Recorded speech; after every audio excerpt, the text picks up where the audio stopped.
Good afternoon. I'm Simone Campbell with Girls Night Out, and I'm here at the African American Research Library and Cultural Center.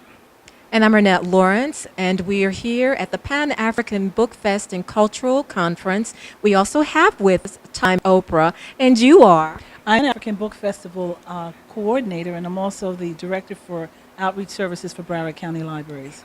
Excellent, excellent. Tell us about this wonderful event. Well, we started planning this event since the close of the first one last year, and our intention was to bring together as many Pan-Africanists as possible. Someone asked me the question, well, what does Pan-African mean? I says it's about African people spread around the world. So this conference and this book festival represents authors from Trinidad, from Jamaica, from Africa, from Haiti, from Jamaica, from the United States, all of the places where black people have left the continent and gone to and made a contribution to literature. This sounds like a wonderful event. We've got loads of things to venture into and see, and the art exhibits, books, things of that nature. We're going to have a wonderful time here, and thank you for allowing us to share this with you. Well, it certainly has been my pleasure, and I'm very proud to have a master artist with us this year, Barrington Watson, who flew in from Jamaica, courtesy of Air Jamaica and our many sponsors, including Comcast. It would not have been possible without the support of our community. Hi, I'm Simone Campbell, and I am here this evening with Mr. Barrington Watson. I feel very blessed and admired to be here with him, a Jamaican artist who has written a book called Pan Africanist, along with Dudley Thompson and Kofi Annan. How are you this evening? I am very well, thank you. Very good. How did you meet Mr. Dudley Thompson and Kofi Annan to come together for this book? How did you? Well, it didn't begin from the meeting. It began from the painting. That's when it began 30 years ago. I started painting that painting. I didn't understand what I was doing, so I did a lot of research. And Dudley Thompson, he met all these people. He knew all of them. So I sought him out. I knew him before, but we talked about them because I needed to get the characters. Some of them I met myself, like Muhammad Ali and Nelson Mandela, not Nelson, Julius Nyerere, and so on. But I didn't know them all, like Patrice Lumumba, and so I talked to Dudley about him, and while we talked, I formulated the characters. And then when it was finished, the book was written, Kofi Annan agreed to do the foreword because he thought, like we did, it's an important subject. It's an important matter, and that black people all over the world should understand the sacrifices made by these people, their lives and their whole lifestyle and time were all put into the efforts to improve on the lot of black people all over the world. Yes, so like what was your inspiration? What inspired you to begin to do oil paintings and such? As a career in painting, you meant what started me off earlier in the early days when I was young? Yes. Oh, I had a sort of people said I had a talent. I had the wish to do it, and at about age 14, I decided that when I grew up, I'm going to be an artist. So I stuck to it, and I grew up, and I treated it very seriously, worked hard, and found out a lot about Wow. so. Yeah, we can all appreciate it. We're standing here in front of a piece, your work here. Could you tell us, explain to us here? It's called The Spirit of Garvey. Marcus Garvey, with his concept, his idea about what black people should be like and what they should do to improve themselves, influenced a tremendous amount of people, including these Africans. These are all African. Lumumba, and we have Julius Nyerere, not Nyerere, Nkrumah. This is Kenyatta. This is Nyerere, and of course everybody knows Mandela and Selassie.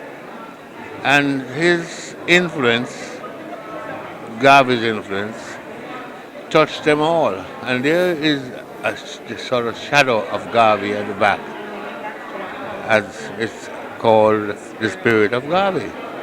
Hi, I'm Renette Lawrence with Girls Night Out, and I have with me Dick Gregory. He's an author, comedian, activist. He's a healer. He's a father. He's basically somebody that we feel like we already know in our family.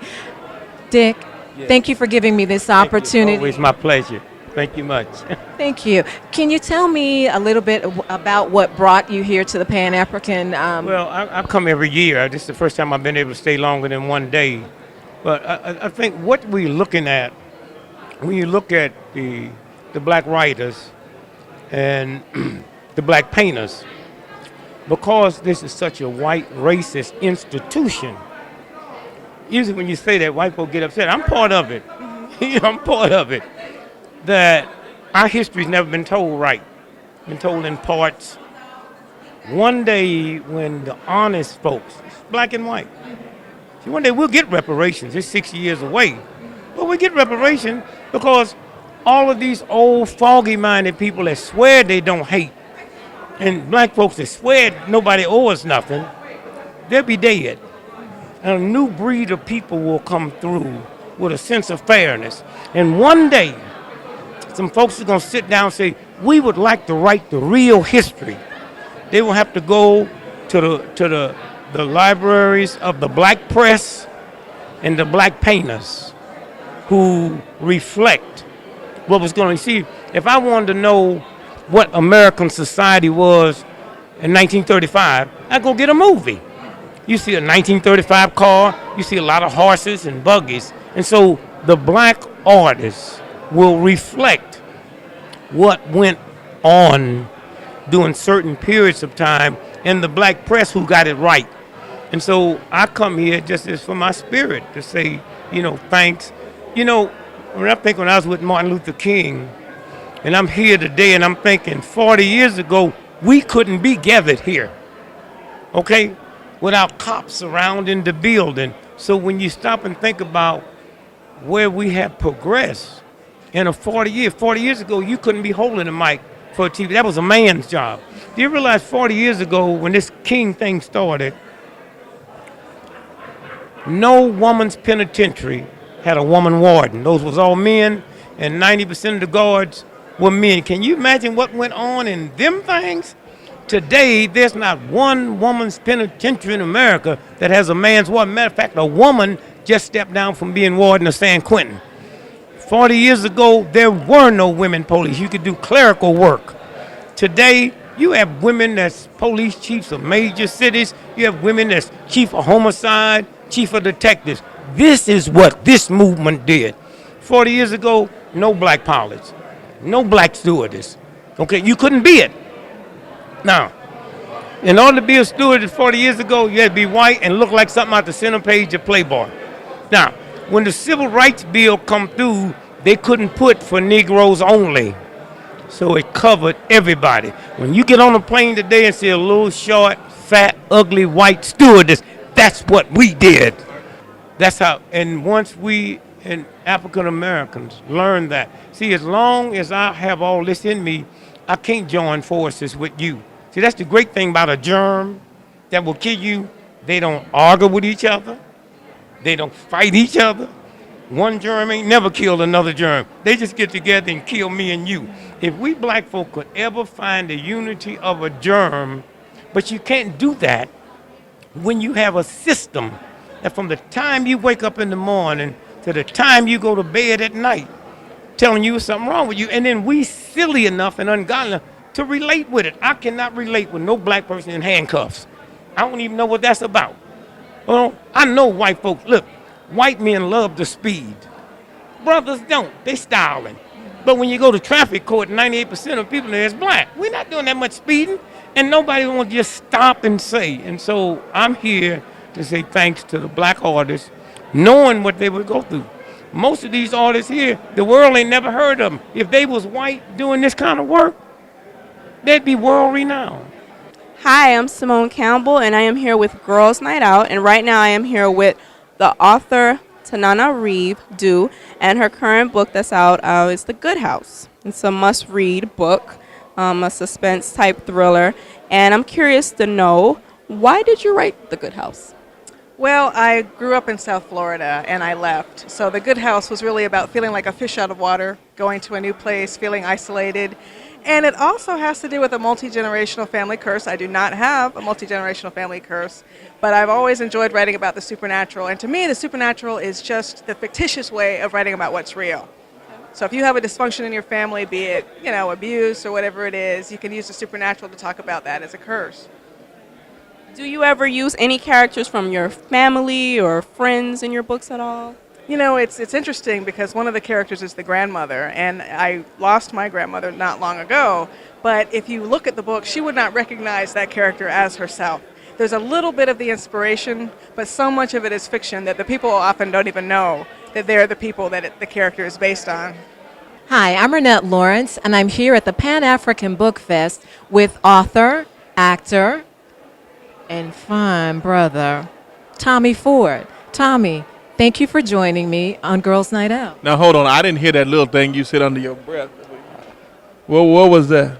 I said, fine brother. Oh, I thought you said something else. What's up, dog? Thank you for joining us on Girls Night Out. Tell us what you're doing here at the Pan-African Book Fest. Now, if it's the girls' night out, what you doing interviewing me? I'm not supposed to be where the girls are. No, but the girls are always looking for. Oh, whatever. That is. I'm glad you found it. Now, what was your question again? What brought you to the Pan-African Book Fest? The airplane. It was a little late. That's why I just got here. Yeah, I was over in Jacksonville, Florida. See, I have a nonprofit for kids called Be Still and Know Incorporated. Letting people know want to be is to have a place, a position, and a purpose. Still, that's S-T-I-L-L, not S-T-E-A-L, like the girls do when they go out on their nights out.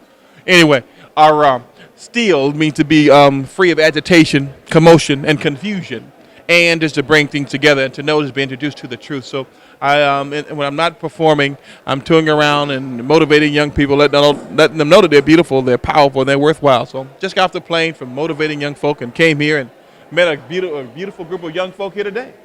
Excellent. Now, everybody knows you from The Martin Show and The Parkers and some of the other things that you've done, but nobody really knew that you were the author of children's books. Where did that come from?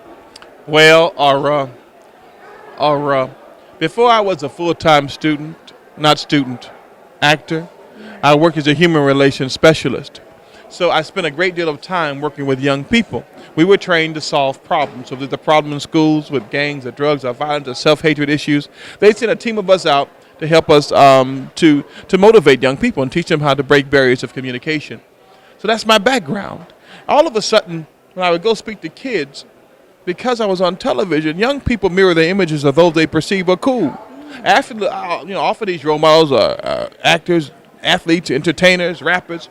So now that I have the platform, it's a great opportunity to give them some ideals and character building ideals that they can embrace, so they can help to empower them. Now they watch the athletes and they watch the rappers and they duplicate their language, their vocabulary, their behaviors. So the whole idea was to give them some positive behaviors to mirror, and hopefully they duplicate those.